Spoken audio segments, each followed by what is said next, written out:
Hi. In this video, I'll walk you through how to use VoiceSpin's dialer from the agent panel. First, open the agent panel and enter your agent number, and extension secret. Then click Sign In.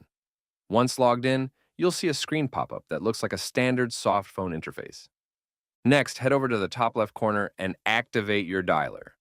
Select the campaign you'd like to join and click Turn on Dialer.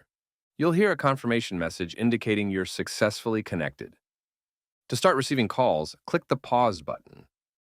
When a call comes in, you'll see a screen pop up, showing that the conversation has already started. You can check the Statistics tab to view details about the lead, including first name, last name, and any other information you added when uploading the lead. Once the conversation ends, you'll see a pop-up with call disposition codes, where you can also add comments if needed. After clicking Submit, you'll be ready to receive your next call. And that's it. Thanks for watching.